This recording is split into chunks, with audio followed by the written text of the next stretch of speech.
Okay. I have a red spot. I have rainbows on me. Rainbows!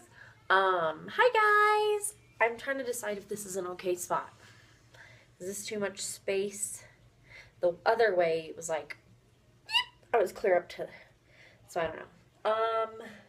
And I can't really, I guess I can make you closer to me. Hold on.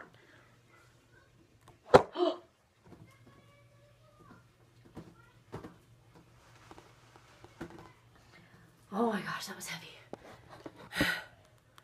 Okay. I guess that's a little bit, I don't know. Anyway, you guys, I'm going to do the tag. And this tag is going to get me in so much trouble because it is the controversial, the controversial parent tag, controversial parenting tag. I can't remember. It's a controversial parenting tag. I'm using my husband's iPad for the topics. They're not questions, they're just topics. And I'm going to start this out with a disclaimer. I think there is only one topic on here that I am really like passionate about, and that's probably because I'm a Christian. So I'm just gonna warn you right now, that one is like a cement, don't even argue with me about it kind of one.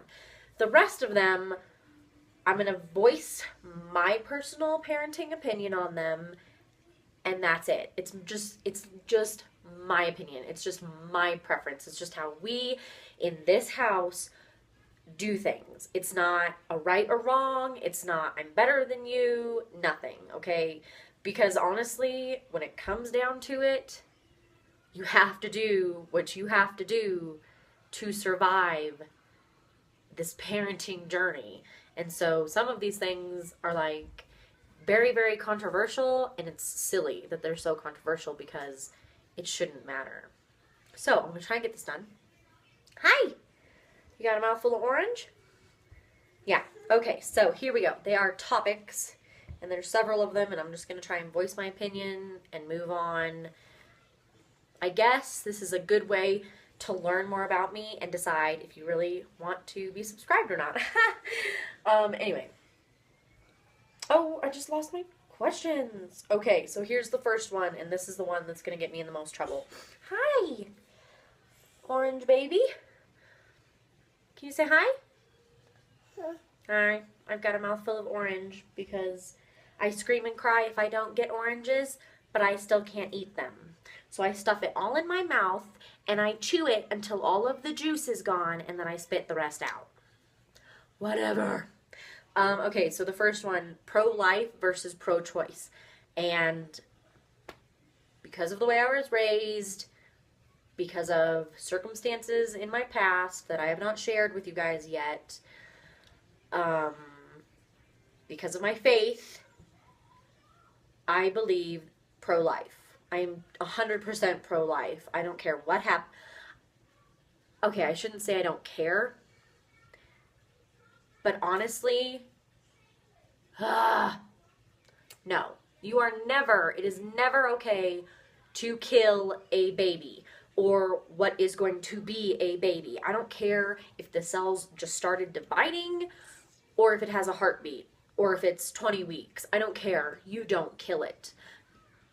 All right? And I'm sorry because people say like, well, what about incest? Well, what about rape? Well, why are you going to punish the result of that instead of the adult? I think you should just have a little more bravery than that, than punishing and killing the unborn child instead of standing up and turning in and dealing with the adult or whoever did this to you, you know?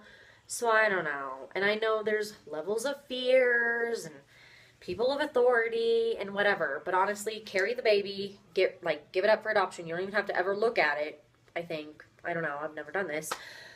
And punish the person that did this to you to the most horrific extent possible.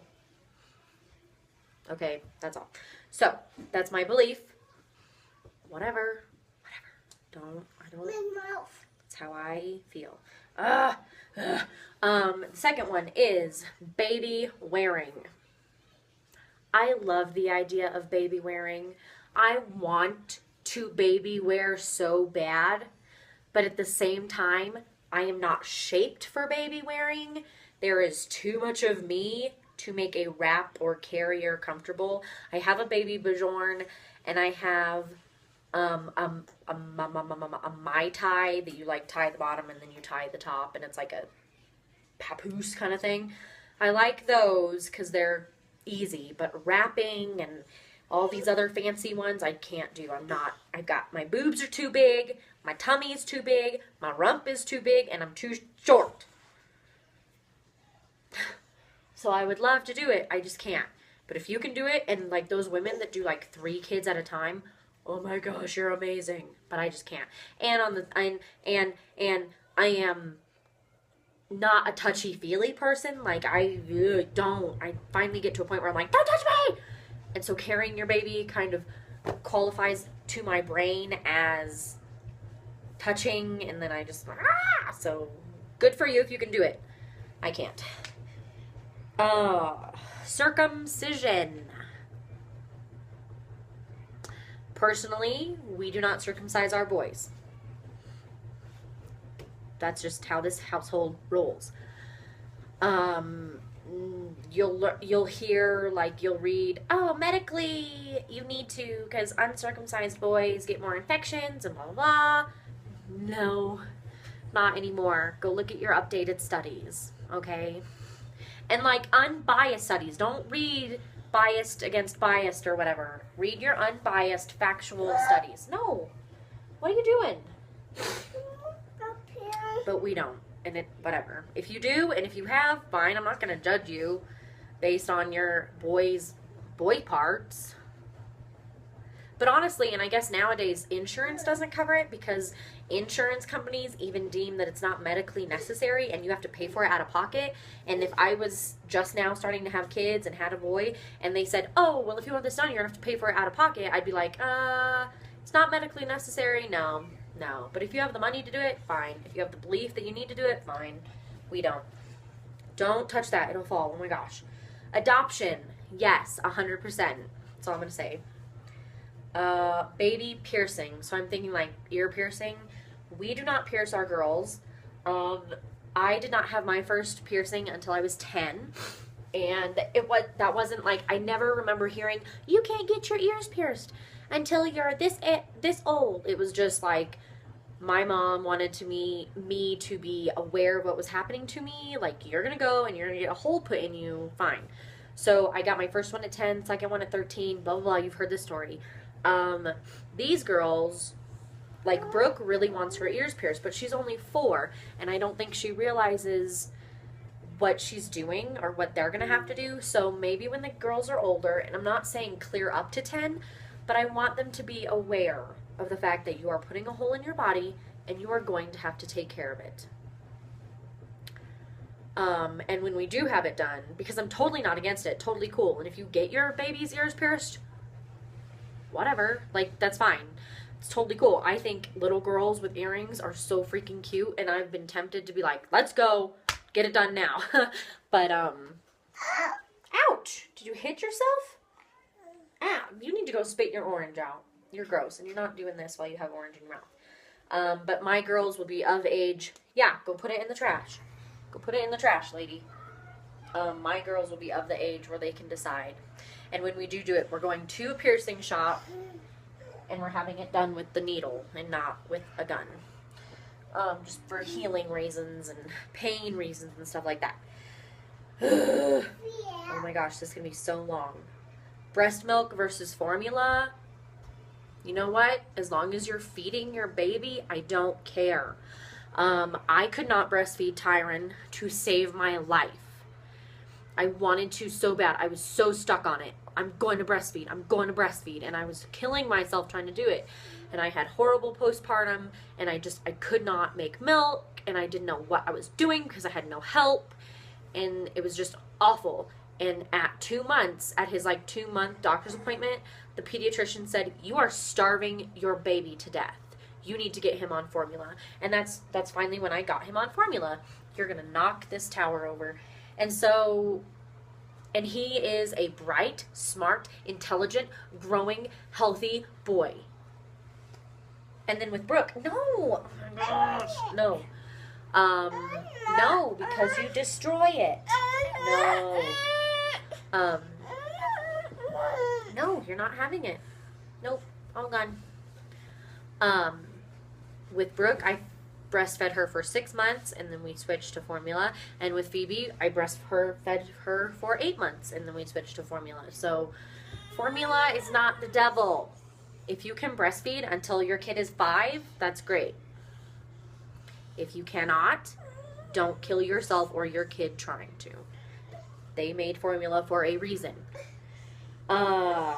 Spanking. We have tried to get away from spanking. We used to spank a lot. And now it's reserved for like the final straw. Once we've tried everything else and you're still not doing what you need to do or whatever is going on, you will be spanked. I was spanked as a kid. John was spanked as a kid. We're fine, but we're trying to get away from the spanking. We're not against it. We're not like, don't spank your kids. But we were at a point where we were spanking way too much. And I was like, no, I'm tired of spanking my children. You know, so we really reserve spanking for, like the last straw offense kind of thing. And even then, we do it biblically. We don't spank out of anger. We don't, like, hurt the children. It's not for, like, abuse purposes. It's for discipline. Co-sleeping. Now, here's the thing. Are you talking about co-sleeping, or are you talking about bed sharing? Because there's a difference. I look at co-sleeping as they are in the same room as you, but not necessarily in your bed. So until my kids are like 6 months, 8 months, I think Phoebe was almost a year, they sleep in my room in the bassinet. They don't sleep in my bed just because I like my space. And sleeping with a little thing would just be too nerve-wracking and I would never sleep. But if you can sleep with them in your bed safely and you know how and it works for you and whatever your reasons are, great. My kids are in my room in a bassinet and then they transition to a crib. Home versus public versus private versus charter school. I don't care. Education is education. I am under the impression that our public school system is quickly going down the toilet, but I really can't speak on that because my first grader is in a public school. And we're really paying attention to what he's being taught. We're really integrating our faith into it. And when he gets into like the higher evolutionary stuff and whatever, we'll deal with it. Maybe by then we'll have the money to put him in a charter or private school. I know charter schools are free. I don't know. But I mean, so whatever. Education is education. And if I can provide it for my kids no matter which way, then that's fine. I find it funny that there's no... Oh, yeah, there was homeschool. I would not have the mind to homeschool my children.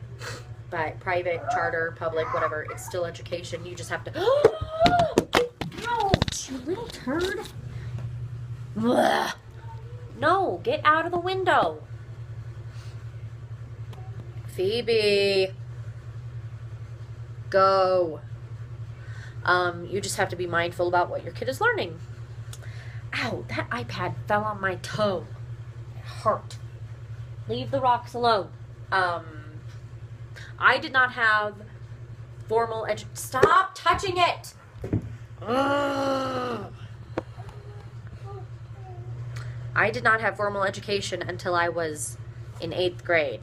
So, as long as you're giving your kid education, that's fine. I don't know how I made it through life without school. But my mom just decided we didn't need school. Vaccinations. I am for vaccinations because they keep your kid from getting sick. And the studies that show that they're linked to autism and whatever else is just like fewer and fewer as time goes on. And honestly, if you don't have your kids immunized, we probably won't play together much. Because of, I don't know. But if my kids are immunized, then why does it matter? Stop. Go. Stop. You're being a butt. No. Go play. So, but I think if you have like a whole city full of unvaccinated children, you're going to have an epidemic of some sort or of another, whether it's croup or whooping cough or stop pushing me, or chicken pox or whatever. You're going to have an outbreak because no one was vaccinated against it. Medicating children. Are we talking like Tylenol, ibuprofen, Oragel, cough syrup? It's fine. Totally fine. Don't overdose them. You always go by the weight dosage, not the age dosage, because my kids are underweight for their age. So you always go by the weight dosage, and you can give them, and just have common sense, just have the normal like education about what medicines you can mix, what medicines you don't mix. But if you need to give your kid cough syrup, give them cough syrup. If you need to give them ibuprofen because they're teething and they're going to drive you insane and something worse might happen to them because they're crying all the time, give them ibuprofen. Like, that's fine. Cloth diapering versus disposable diapering. Both are totally cool. Nowadays, you want those on? Nowadays, there's so much, there's so many different types of cloth diapers and so many different types of soap and so many that they've made cloth diapering like super easy for moms to do. It's not hard. It's available. Good job. Okay, good job. Don't pull them up like that. You'll give yourself a wedgie. Good job. That it's super easy to cloth diaper. It's just a little more work. She has a disposable on right now, but yesterday she was in cloth diapers all day because I'm trying to potty train. I cloth diapered Tyron for a little bit. I cloth diapered Brooke for a little bit. She was not cloth diapered because I don't cloth diaper my babies until they're bigger, because I have trouble with newborn cloth diapers. They just leak and gush and blah. And then we moved with family, and I didn't want to deal with cloth diapering around family. So she's always been in disposables, but I still have all of my cloth diapers. No, you're not. And we are starting to integrate back into cloth diapering. So it's just whatever your preference. What's the next one? I think that was almost the end. The Cry It Out Method, CIO. Kind of. Can I say kind of on one of them? We begin teaching our children from a couple days old, nighttime versus daytime. And yes, I realize a newborn is hungry and will need to nurse, so we nurse. But then we do not stay up, we do not turn the lights on, we do not play. When my babies are born, my husband basically gives me his laptop at night, iPad, at night, in the hospital, at home. And when the baby wakes up and is hungry, I will sit up in bed, get the baby out of the bassinet, and I will watch Netflix or something while we nurse so that I don't go crazy. Because if I'm not one of those moms that can, oh, I love you, I'm going to stare at you the whole time you nurse. Because if I did that, I would not be able to nurse. As much as breastfeeding is amazing and I love nursing my babies, if I was to pay 100% attention and watch them and feel them, it would kill me, and I would probably kill them. So I am on my phone, or I'm watching Netflix in the middle of the night, and John's sleeping next to me, and he's really good because he's like, if you need me, wake me up. And so he's totally cool. But we don't turn the lights on, we don't get up out of our room, we nurse, and you go back in the bassinet. Or if you need a diaper change, of course I change a diaper, and we start with that. It is nighttime, we're not getting up, we're not staying up, we're not playing. For the first couple weeks, like this one, for about the first week, would lay there and scream because she was totally born on an opposite schedule. She was asleep during the day and awake during the night in utero, and she came out that way, and it was so hard to correct her. But we we really try to gently correct their schedule, and nighttime is nighttime and daytime is daytime, and we're not going to be up 24 hours a day because that's just not possible. Are you okay? What happened? Oh, man. Just leave it. I'll get it when I get up. And so, and then, of course, they're in our room, so they really sleep okay. Once they are, you want it on? I don't think it'll turn on. I think it's dead. It's dead. It needs batteries that we don't have. Well, it's not on. It's dead. Once they're in their own crib and in their own room, and for bedtime and nap time, we do cry it out. But we do the, like, I don't remember what book I read it in, but it's kind of like an adjusted, I want to say Baby Wise, but I don't think that was it. But it's like an adjusted thing where we don't leave them and let them cry for an hour, never checking on them. We leave them and they cry, and in about 5 or 10 minutes we go in, love them, lay them back down, cover them up. Oh, it's on my screen. You know, then leave, and then they cry some more, and we do that until they finally fall asleep. We don't get them back up, but we don't leave them to scream for like an hour, 2 hours, just whatever, shut up. You know, it's like we go in and we check on them and we let them know that we are still present, even though we're not giving them what they want. And we cover them up and we give them their pacifier, and you know that it works. And eventually, like within a couple weeks, with the girls it's longer. With Ty it was like boom, done. But with the girls, they fight and fight and fight. But within a couple weeks they're like, oh, this isn't so bad, and it's totally worth it. Whereas I would not want to have to get my kid up every 5 minutes and rock them to sleep and then try and put them down and then rock them to sleep. That's just me. I don't want to spend that kind of time getting my kid to sleep when it's a learned habit. But if you do, maybe you really, really enjoy rocking your kid. That's totally cool. I know I follow a mom on Instagram, and she was like, she rocks her littlest to sleep every night. And I'm like, that's totally cool. I could not do that. I would go insane. But if you can do that without going insane, I'm giving you brownie points. It's one of those days. So anyway, that was the controversial tag. I hope I wasn't too offending. I hope you're not too offended. I mean, you know me by now that you probably should have unsubscribed a long time ago. No, I'm kidding. But anyway, if you're a new subscriber and that didn't, or if you're a new viewer, hey, you're being really rude. Then pause it until she's done. Brooke. Pause it.